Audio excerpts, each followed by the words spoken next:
Halo guys, welcome back to my channel. Nah, video ini kita akan membahas lebih lanjut mengenai pembayaran COD, tapi kita bahas mengenai keunggulannya ya, keunggulan COD. Oke, simak terus ya.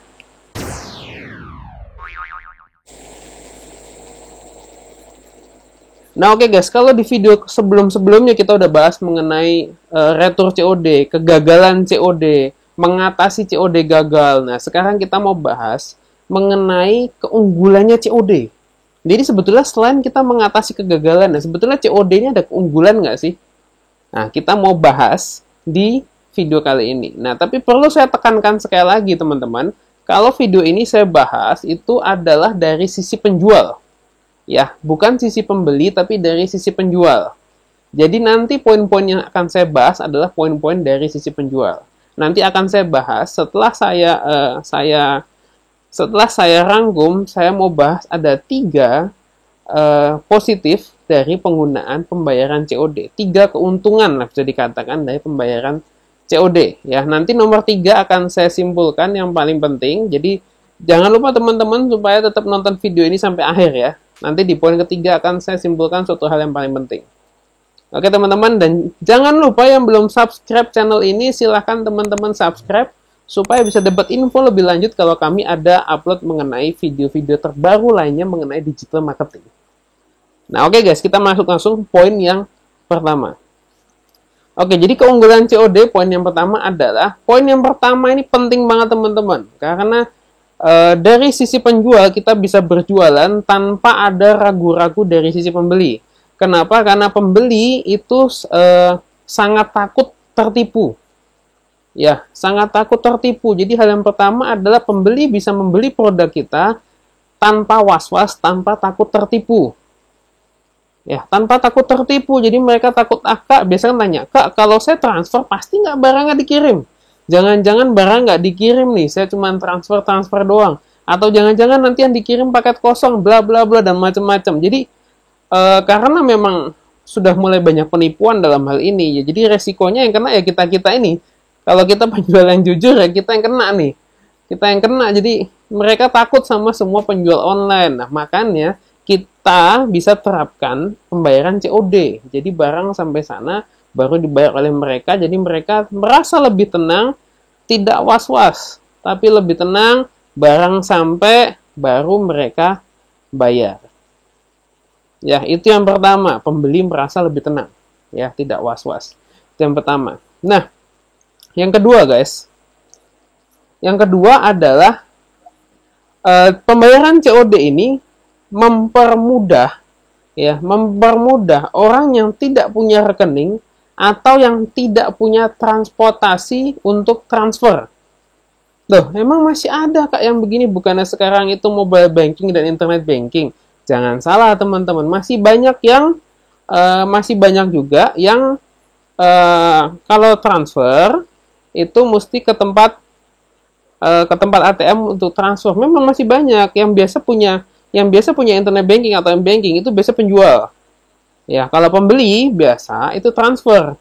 Biasa ke ATM atau biasa kalau teman-teman cek tuh ya di marketplace, itu malah kadang-kadang kan transfernya pembayarannya masih lewat Alfamart, lewat Indomaret ya, dan lain-lain. Nah, hal-hal seperti ini kalau teman-teman jual, kalau di Shopee enak, bisa Alfamart, bisa Indomaret. Tapi kalau teman-teman jualan lewat Facebook Ad ya, lewat Facebook Ad, kalau kita tidak bisa memfasilitasi Alfamart atau Indomaret dan mereka ragu-ragu, was-was dan lain-lainnya, pembayaran COD ini sangat menguntungkan. Apalagi terutama kalau customer teman-teman adalah orang yang tidak bisa istilahnya tidak bisa meninggalkan rumah.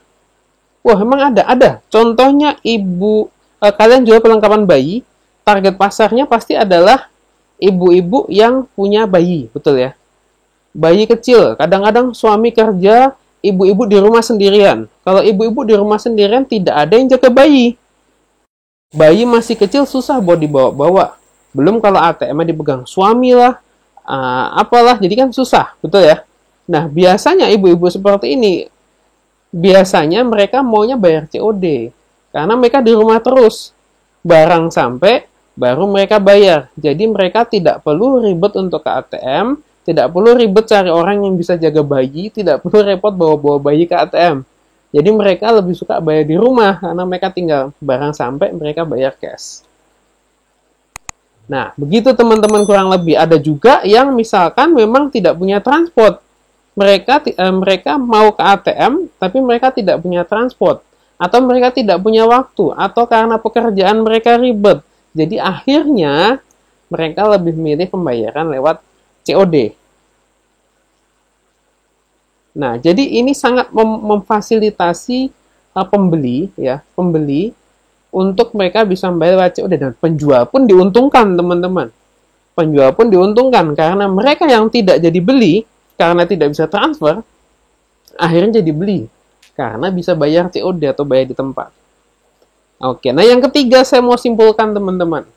Dengan pembayaran COD itu kita punya keuntungan yang sangat-sangat maksimal sebetulnya.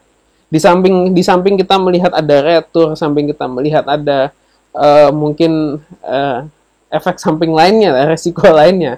Tapi itu ada keuntungan yang paling mendasar yang kenapa hampir semua orang penjual sekarang hampir semuanya mengaktifkan COD. Ya, mau di Facebook Ads, mau di Shopee, mau di Lazada dan yang lainnya. Karena keuntungan kita itu naik. Nah, naiknya berapa? Kalau di Facebook Ads kurang lebih 50-100% kenaikan ketika mengaktifkan COD. Jadi misalkan kalau teman-teman sebelumnya jualan sehari 5, mengaktifkan COD itu bisa naik 50%, misalkan 8, atau bisa jadi 10. Ya, jadi 100%, jadi 2 kali lipat. Kalau teman-teman mengaktifkan COD. Masa sih seperti itu? Ya benar, coba aja. Saya soalnya udah pernah ngalamin lah, udah pernah riset juga seperti ini. Kalau di Facebook Ads bisa seperti itu, teman-teman. Ya. Loh, kalau di marketplace gimana, Kak? Marketplace beda-beda. Kalau kebetulan saya sedang mainnya kebanyakan di Shopee sama Lazada. Kalau di Shopee ini unik. Shopee COD bisa meningkatkan omset kita, tapi di Shopee tidak terlalu. Kalau di Shopee, kalau yang saya alamin biasa COD itu hanya 10% dari total orderan saya biasanya.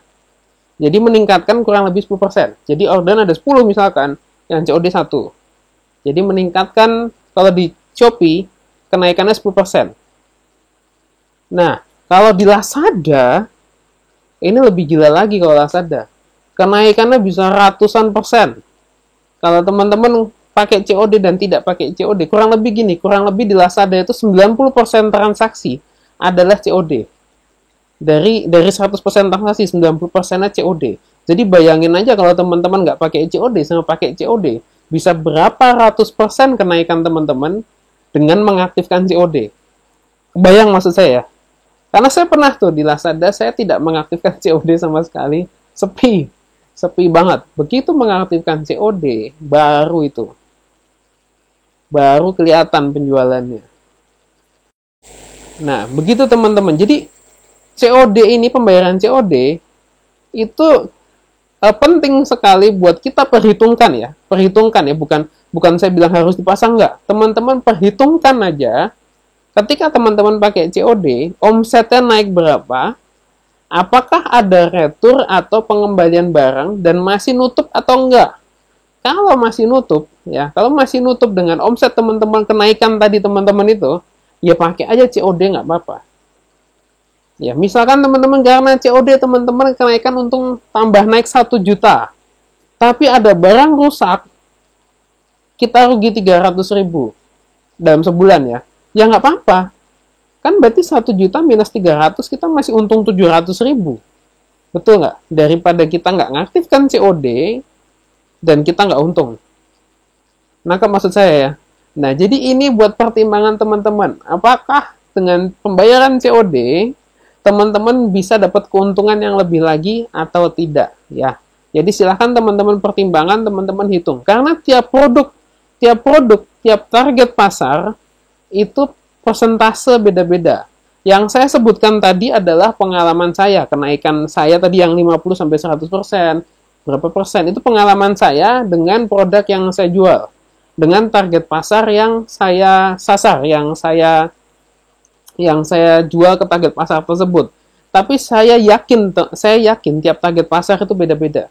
Bisa aja teman-teman kenaikannya bisa malah jadi 200%, atau bisa juga mungkin malah ada yang cuma 30%. Beda-beda teman-teman ya. Nah, teman-teman silakan perhitungkan, silakan teman-teman pertimbangkan apakah bisnis teman-teman perlu memakai COD apa tidak.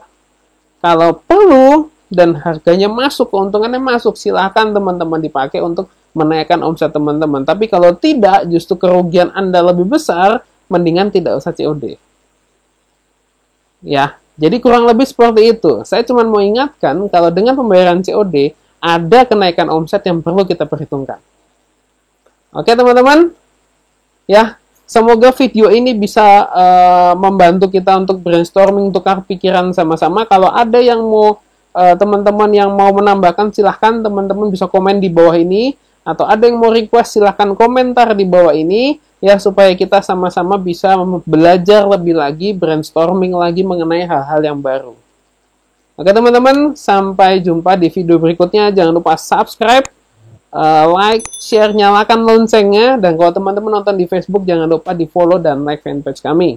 Oke teman-teman, sampai jumpa di video berikutnya. Bye bye.